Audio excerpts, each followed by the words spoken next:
Welcome, Di Riseborough, to the Raw podcast. This is actually quite amazing. This is a bit of a reverse the roles. For everybody that is watching or listening from home, Di is actually my former therapist who I need to go back and see.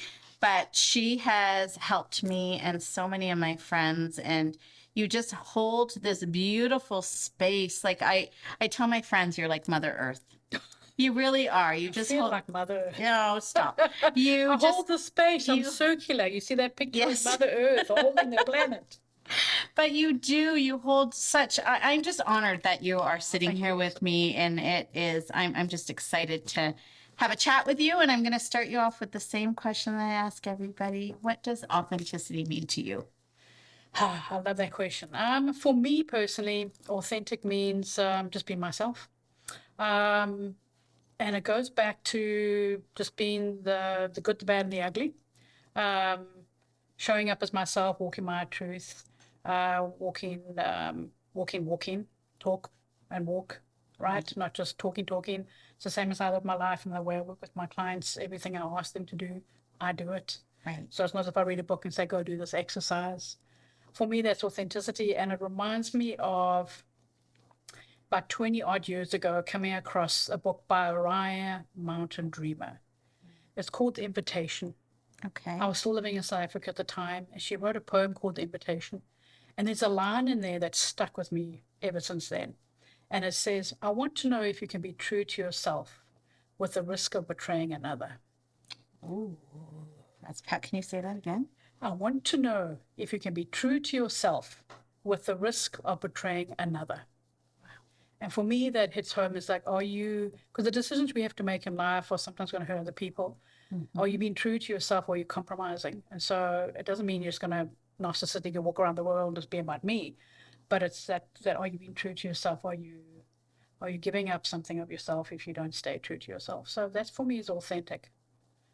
Now, did you come to that at a young age? Because what you just said to me hits home and is so powerful, but I feel like I'm just learning that I haven't been true to myself for so long because I'm a people pleaser. So I was always trying to keep others happy. So that, like, I'm just curious, is it something? I would say yes and no. I would say I've always had the awareness of it. Did I pass every day? No. I probably people pleased along the way too. But I would say that I've often marched to my own drum. And, my friends would joke and say, oh, that's just Di. And I go, yeah, that's just me. What about the crystals and the energy and all the woo-woo stuff? But I'm very grounded in science at the same time, right? Right. So I think, yeah, I just accept myself. So, my friends just loved me for who I was. So I would say I've tried to live my life that way from a very, early age. I don't know how early is early, but yeah. So you were born in South Africa. Correct. And you came to Canada, London, Ontario, Canada. How long ago? It's about, 2024 now? So it must have been 22 years now. Wow. Wow. That's not aging us at When all. I say that, it's like, it feels like yesterday, but yeah, 22 years I've been here. This is my home now. Wow. Okay, I know the answer to this, but what is the biggest difference coming from South Africa to London, Ontario, Canada? The biggest adjustment that you had? To make your consumerism. The adjustments to Canada, I mean, it's a beautiful country. You have so much to offer. One of the things I struggle, and I still struggle with, is the sense of entitlement, which where I grew up with, we survivors. I grew up in the Potter era, so I carry that shame for being white, but also growing up in a society of fear. So there's no sense of entitlement. I may be white, I'm my privilege, sure.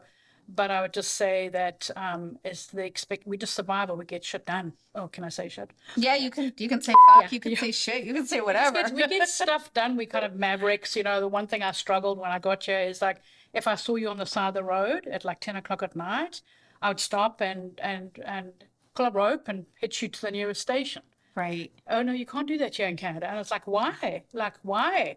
Because everybody's afraid they're going to be sued, and it just does not come into my consciousness. Like, Where's humanity? Where's my sense of supporting you, helping you in that desperate moment? Just drive by and call 911, or who don't get to you, or CAA 4 hours later and something happens to you. I'll just like put you in my car and take you somewhere. Right. I know it's kind of It's hard. sad. It's Like hard. it is hard. That part is definitely hard.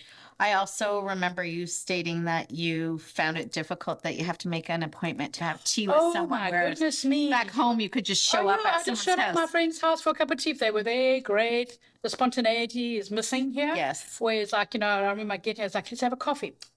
2 weeks from now. It's like, I don't know what I'm doing tomorrow. I don't even know what I'm going to do in 2 weeks from now, but okay. 2 weeks goes by. It's like, are we having coffee? Oh, I have to cancel. It's like, so it's very different. It's like, there's almost like this appointment or scheduling is a mechanism to control Right. or hide. Or making yourself feel more important. Or something going on there. It's just like, why can't you just come in for a cup of tea? Part of it is people are like ashamed of their homes. That's what I kind of figured out when I first got here.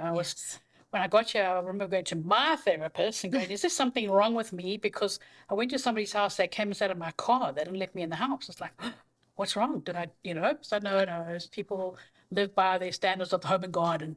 So the home is not perfect, I was like, oh, okay, I don't care. Come to my house.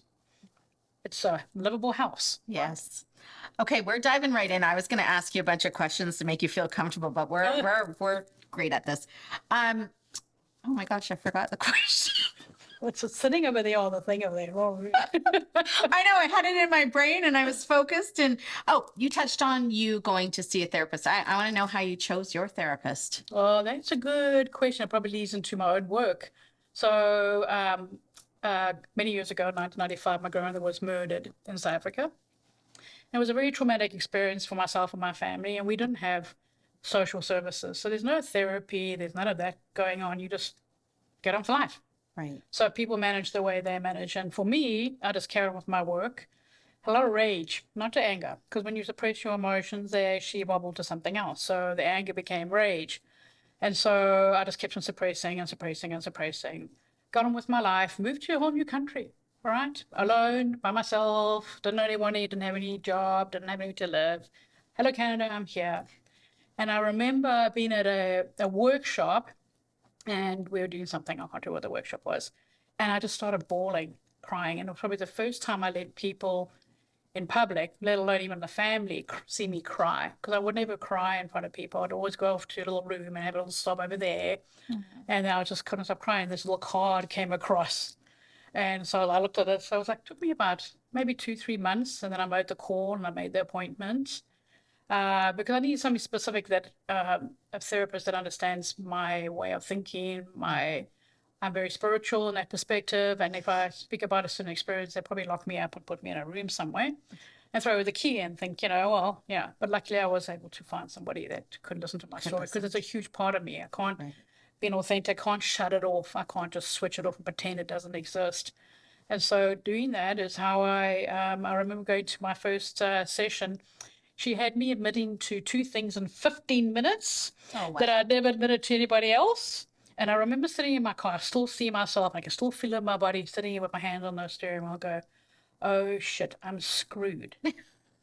Because I'd made the decision that I was going to prioritize my healing over anything else. So it took me maybe 3 to 4 years of doing deep healing work, intensive work, to get to a place where I could forgive the man that killed her. Let's talk about that. Let's talk a little bit about your story. I know you've shared this on the OWN network on Oprah, and I would love to have you speak about that a little bit, if you don't mind.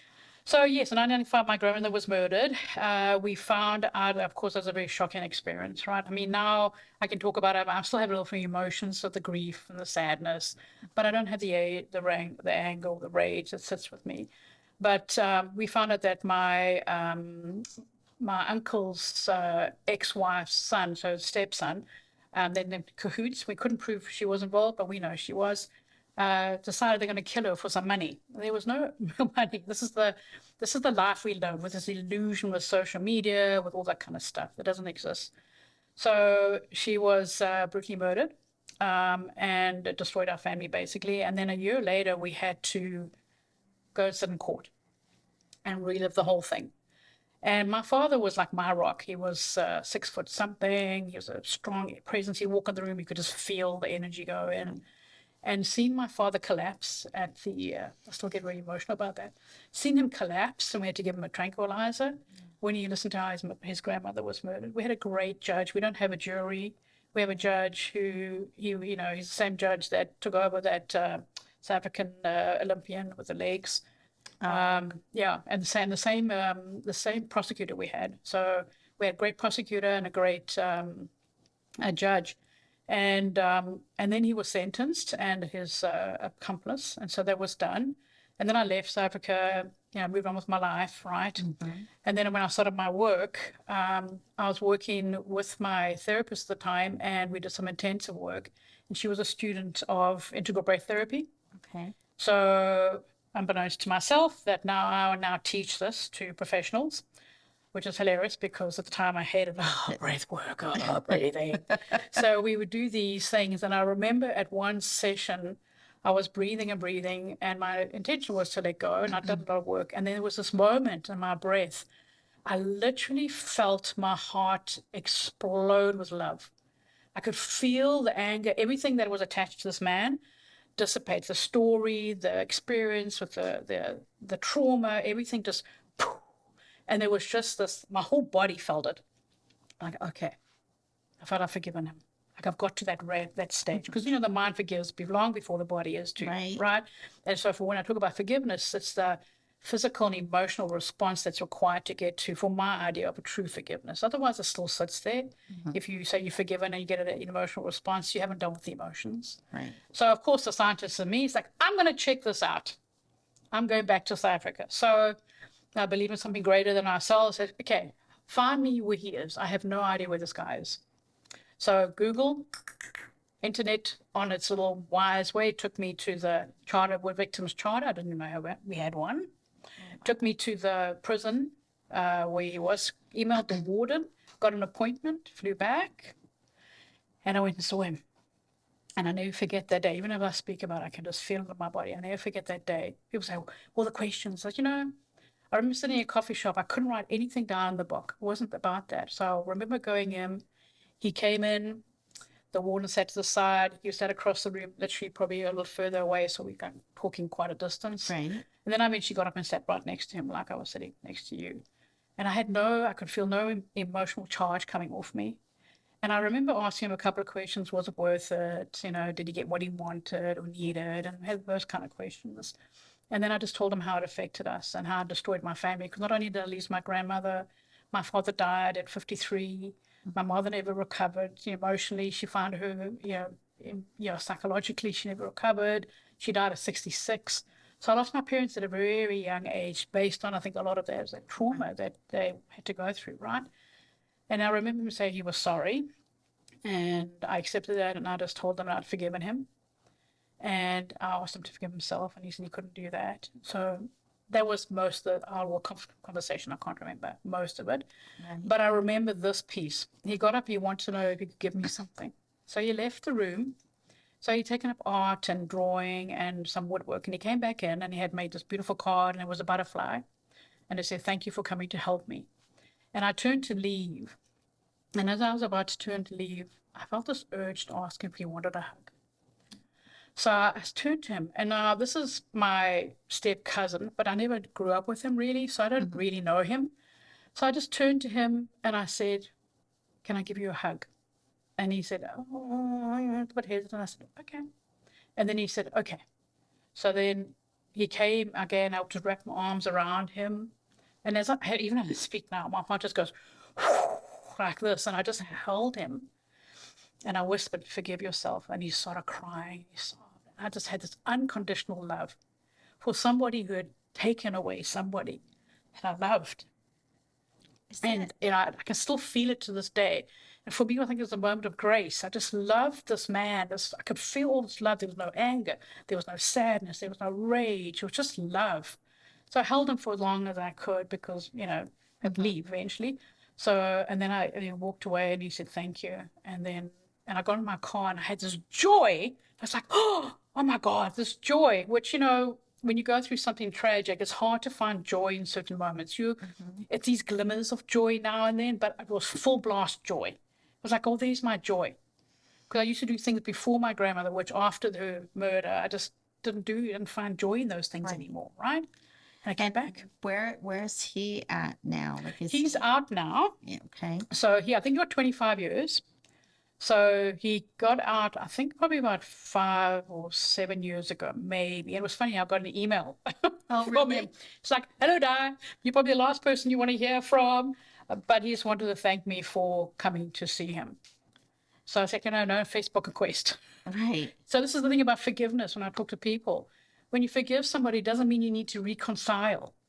Reconciliation takes two parties, right? And so you don't have to reconcile with somebody who's hurt you. It's up to you to make that decision. And it works both ways, right? Do you have any desire to see him again, or no, it's done? It's done. Forgiven. It's done, it's forgiven. What's interesting as well, so when we talk about something greater than ourselves, so when I went back, I asked him had he had shown remorse because of a psychopath, right? Supposedly.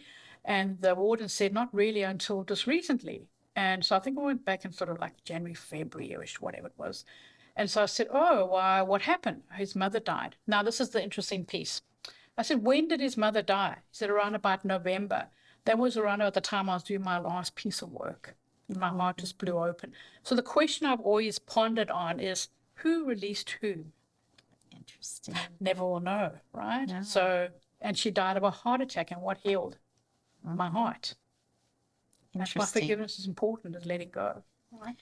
Because I do believe when you don't forgive, you're not hurting the other person. Like, you're holding all that in yourself, right? Yeah. So, I know a lot of people are shocked that you would be able to get up and hug the man that killed your grandmother. But I do, sitting here across from you, I had the same experience, right? When I had my dad passed away and his body was laying there, and I had a choice to make. I could either carry the anger or all the things that were going on inside of me, or I could just forgive, and it's gone, right? Like, all that that stuff. emotional charge is gone. And that's the thing, is that, when I went in there, the scientist to me is like, let's just check this out, because I'm a healthy skeptic. Right. With all the woo-woo stuff too, I'm very healthy as well. It's Right. like, let's just double check this. How's the body feeling? Any charges? Yeah. And you're right. In that moment, that's what I felt. And I said to people, it's okay if you don't have to hug your offender. Right. It's just that what I felt, that's what I was drawn to doing. I think it was orchestrated for me on something greater than myself. It healed so many different levels, multidimensional aspects of myself, and maybe generations of stuff too. Can you speak a little bit to what exactly integral breath therapy is for someone that's listening at home or watching that doesn't really understand it? And then I want to ask you for a few tips. Sure. So integral breath therapy is a process, a modality I use in my work with my clients, where I take them deeper into their work, not just talk therapy. So we go beyond the story. So we use the breath. So a lot of people talk about psychedelics, microdosing. So I call it integral breath therapy. Mother Nature's way of microdosing, you just use your breath. Right. So people say, well, I know breath work. I say, well, I'm not doing breath work with you. What I'm doing is I'm using the breath, and it's integral breath therapy, because we have a very strong correction, a component of integrating while you're in your trance-like state. So when you breathe, you will breathe circular breath. So it's a circular breathing up and over. There's no pausing. There's no, you're not holding your breath, because what have we been doing for all our years? You're holding everything in like this, and you're holding the breath, right? Mm-hmm. So the only person that breathes freely is a newborn baby. If you watch them, they breathe. We want to get back to that holding, releasing the hold, into back to free breath. And, we all have dysfunctional breathing patterns. So as you do this breathing, that will start to break up the armoring that has held everything, and under you rattle the armor, everything above the, sometimes the unconscious, subconscious beliefs come forward. It's like, where did that come from? I was like, it's been sitting there for a long time. So we breathe for a period of time. We will breathe for like an hour. We start with circular breathing, and then we go into fast and full. So what it does, it puts you into an altered state, an altered trance-like state, so that the psyche gets out the way, and we can go beyond the story. We get out of the head, and we move into the body. So when somebody's in a breathwork session, they're talking too much, we know they're in their head. When we're breathing, it's just they're on their journey, and I take them into that space, and we always set an intention. So my intention, I'm releasing the belief I'm not good enough. Okay, now whisper that a few times and just listen to the breath. And the breath takes you to where that needs to heal, because the body knows exactly what needs to happen. It's a natural healer. We're the problem. You can't heal a feeling problem, Right. the thinking solution. So it's a very deep somatic process. And so when we're in that process, often we'll go back to the age of the trauma or whatever happening. And I ask, what does need to happen at that time? So, for example, maybe that little girl just needs, or little boy needs to know he's enough and he's loved. So we will do certain things to make sure that little boy, the body feels the love, the support it didn't get, and it shifts the correct. It's always a corrective action in the subconscious, because affirmations don't work in the conscious mind. No, they work in the subconscious. So then when we finish, they'll come out with something, and then they'll go and do some homework regarding that. So they breathe for an hour. Yeah. And everybody, it is, you just simplified it, but it is hard work. And like I always say, like, if you want to rent a friend, and no disrespect to other types of therapy, I'm just talking about me personally and what works for me. Coming in to work with you and doing breath therapy, you have to be ready to delve into yourself and to do the work, because I could rent a friend anytime and have you just do talk therapy. And again, it works for some people, but the amount of healing that happens internally, and you're right, like I didn't, maybe in a subconscious level, I knew that the brain remembers, but I didn't realize that the body holds on to things. So when we did our breath therapy session, it was freaking deep. It was like, I remember going back to an age of 5 years old and feeling all this pressure in my heart. And you just, again, the amount of space that you held and you hold for people is incredible. And there's no judgment. And I think that too, for people at home, if they're afraid of this, but they want to heal and they don't know how, like, breathing does make a difference. Like I'd forgotten about that little. Because the breathing, the grounding. Yes. Grounding and breathing are the most important things to help you with anxiety or overwhelm. When we're feeling overwhelmed, just take a deep, deep breath. Get back into your body, get grounded. But that's the thing, you hit on something that's important. You have to be ready for the work. It's normal. We all have resistance. Resistance, is just a subconscious fear. But if you want to heal, integral breath therapy is healing on steroids. Basically, but it's the quickest way to heal. Yeah, it's hard work, but you don't have to spend 15 years of therapy. It's gone. Like you never have to revisit the same issue. Right, because we get rid of the story. Stop playing with the story. Because I talk to people that we all carry something called a coax of trauma. So how I explain it to people, it's a stack of pancakes, people. You have a plate and it's wired in, and then each time you have an event that's similar to that, and a belief or a feeling, another pancake. So when we do integral breath therapy, we're removing those pancakes. So sometimes one breathe could be one pancake. Maybe it's 5 pancakes. So the intensity of your belief system and how you behave in the world starts to diminish, and you change your way or how you be in relationships, how you show up in the world. I mean, I've had people physically change in their body. So it works on the emotional, physical, all the different levels. So I've had people breathe after 6 days in my training, go to their chiropractor, and the chiropractor says, like, what are you doing? Your body's changing. Go to their osteopath and says, what's happening? Your rib cage is expanded. So there's some physical attributes to breathing.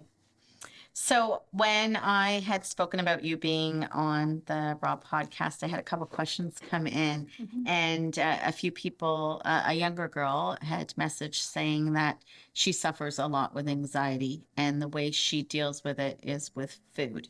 So can you give any, and I know this is hard for you to assess without knowing everything, but just some tips at home that she could do to help with some of the anxiety that she's going through? Well, the first thing I say is every time you're about to go for the popcorn or the food, is to stop, get yourself grounded. Remember the little technique I just taught you right now. Take a few deep breaths and just breathe into that emotion. Stay with it, and then journal. Right. We find that if we breathe for 20 minutes a day, like as a practice, and we just stay with the breath for 20 minutes, forget the thought comes in, go back to the breath. Stay grounded. Because what happens is that a lot of people, when they get anxiety, start to spin around, get caught up in the story and spinning. So grounding is extremely important. If you stay grounded and breathe, it would help. 20 minutes a day of breathing reduce, and it's been scientifically proven. There's a paper that it can reduce anxiety and depression by 82%. Oh, wow. Yeah, so there is research out there. So it's not just like this, oh, the breath. And it's the biggest gift we given. It's the first thing we do when we come into the world. We inhale. And what's the last thing we do? Exhale. Yeah. And it's free. It is free. Yeah. It is free. You also speak about stopping before you go to eat something. Is it my heart hunger? That's right. What is that? Yes, I did. So sometimes when we emotionally eat, for people don't recognize that they're in the emotional aspect, they're just hungry, right? So I'll just say 3 tips. You ask yourself, is this a heart hunger? Is it a taste hunger?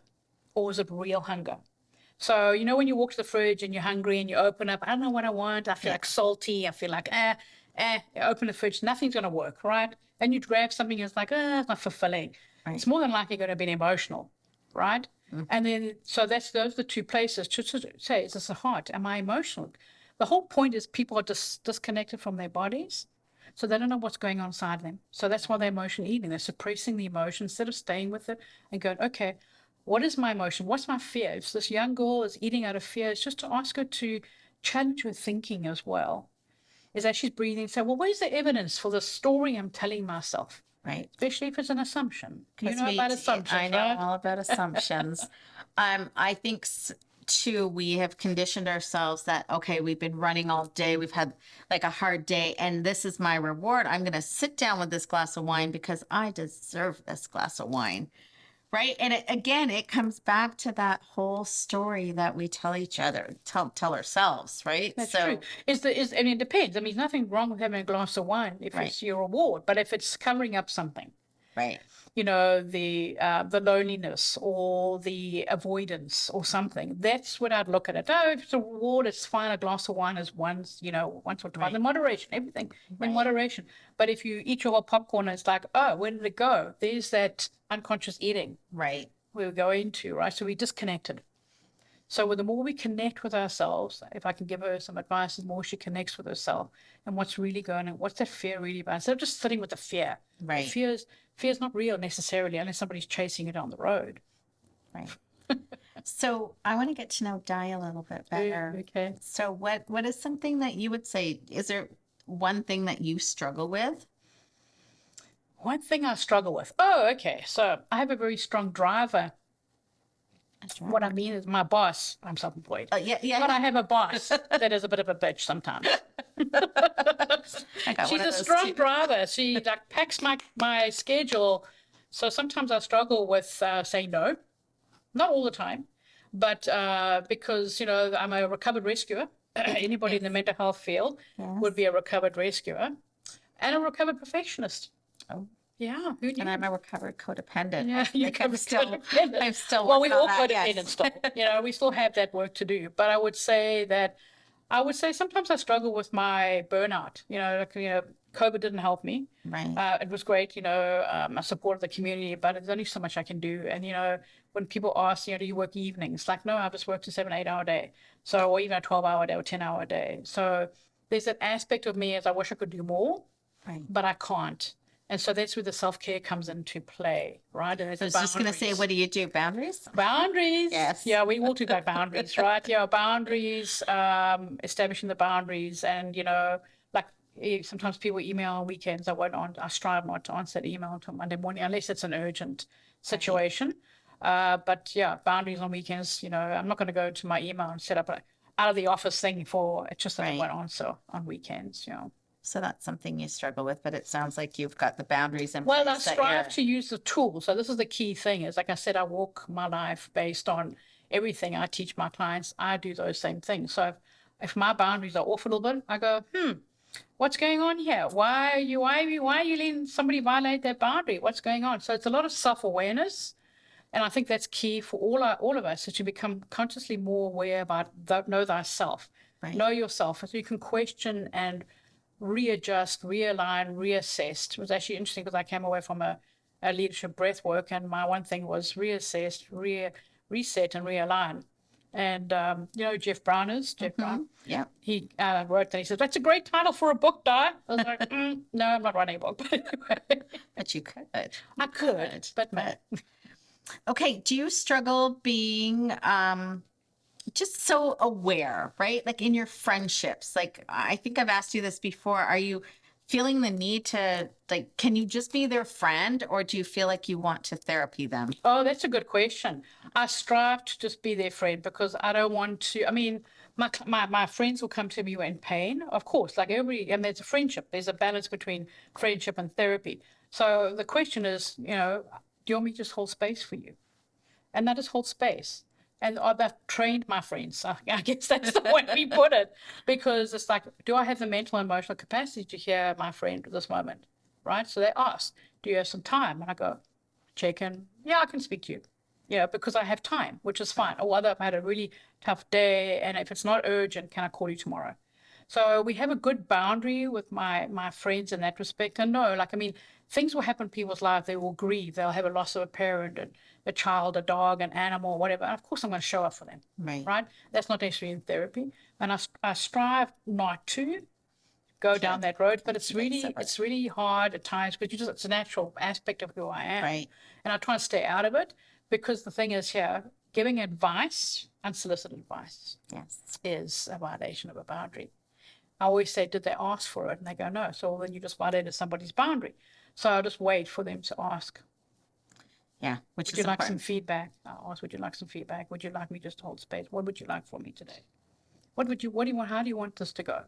Sometimes I don't want you, I just got you hold space. No problem. You listen. Perfect. Just hold the space. Okay.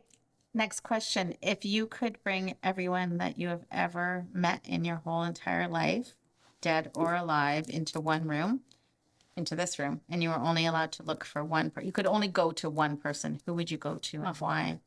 My father. Your father. And what would you say to him? How would I say to him? I'd miss him. I miss him a lot. And I wish that we had spent more time together. You know, I left home when I was 18, out the house, you know, on my own. I'm dependent. Off we go. And, you know, I wish I had more time with him. I really wish I'd had more time, but also living in, I think, 6-7 hours away from where my parents live. I'd go up as often as I could for business and stay. I'd always stay with him. I'd never stay in a hotel. So, you know, also recognizing how protective my father was. And it wasn't because he was trying to keep me caged or controlled. It's just that, you know, a father protects their daughters, right? Or tries to, right? And living in South Africa, it's like, what time are you coming home? It's like, well, I've been out the house for like 10 years. I never had to put like a time thing when I'm coming home. But okay, because he wouldn't sleep. Right. So I think I would just love to spend some more time with him and to thank him for every dinner. He gave me my nature, I think my courage, as very strong parts of him that are in me. Right. And I want to thank him for that. Yeah. Oh, that's sweet. Are you in a relationship? No. No. Do you ever? No, I am, what's the word? Consciously single. Consciously single. Well, first of all, let's put it this way. I never considered myself single, but until somebody asked me, it's like, oh, yeah, that's right. I think I'm single. Yeah. It's not something, it's not my path in life. Right. It's interesting. I knew that from a very young age. Really? Yep. I knew at a very young age that I wouldn't have children. I love children. If I did, I'd adopt. And that never came about because my job was traveled a lot. But I've raised lots of children. I actually have raised lots of children. I have a lot of children in my practice. Yes. But I have raised, some of my friends have single parents. I've raised some of their children, helped raise their children. But I also knew at a very young age that my path is this. And so I remember asking my therapist, is something wrong with me? Like, is there something wrong? And the thing is sometimes people, souls that come in are just here for that. So I keep my energy pure. There's no distraction. There's no children. There's no partner. So the energy can be pure for work or for the healing that needs to happen. Do you ever feel lonely? No, not. So this is that's why I asked the question. I was like, is something wrong with me? I'm a hopeless romantic. Just let you know, I'm a hopeless romantic. I will cry at Pretty Woman like thousands of times. You know it's coming to London, eh? Budweiser Garden? Yes, I saw that, okay. Yes. And I'm a hopeless romantic. So I cried every single wedding I go to. You know, if I'm sitting on a beach and I'm watching a lovely couple walk by and I see the romantic, you know, they're holding hands and they're cuddling into each other, I just go, oh, isn't that lovely? I don't go, oh, I wish I had that. Nothing comes, as I said, as a, yeah, check there's something wrong with me because, Right. I don't have that need, which is, different from maybe the norm. Right. But I love love. But I'm loved and I love, but I don't feel the need to be in a partnership like that. If you were ever to be able to go back and do your life all again, what would you change, if anything? What would I change in my life? Some of your clients. Sue some clients. I mean, fire some clients. No, no. No, what would I, in my whole life, what would I do differently, I guess? There's a part of me that would say, yeah, I'll do this and I'll do that. But actually, the bigger part of me is probably nothing because I wouldn't be where I am today without not going through that. I'm a Doctor Who fan, so I like watching Doctor Who. And there's this one scene where they take Vincent van Gogh. It's my favorite episode. They take him to the future, to the Louvre, and he's like, because they're trying to save him, but he can't. So he's the demons that he lived with himself, right? His always mental health illnesses, whatever it was. And he's standing there looking at all these photographs, these paintings, and the curator says, for a man who was tormented with so much pain, he was able to bring so much beauty and light, and that's a gift. And then I get emotional because that is how I see the world, is that everybody survives some pain. It's inevitable. But when they can change and still see the beauty in life and make something of it, there's so many creative people out of their pain. That's my life wouldn't be where it is today without that pain. Right. I love my life. Of course, we all have our challenges, like the world's challenging at times, but I love the life I have. I wouldn't be in Canada if I hadn't gone through the murder. I hadn't resigned from my job. I wouldn't be here. Well, I probably would because I was foretold when I was 9, but it might have changed in a different way. Right. If you could go back and tell your younger self a piece of advice? Good question. If I could go back and tell my younger self a piece of advice was,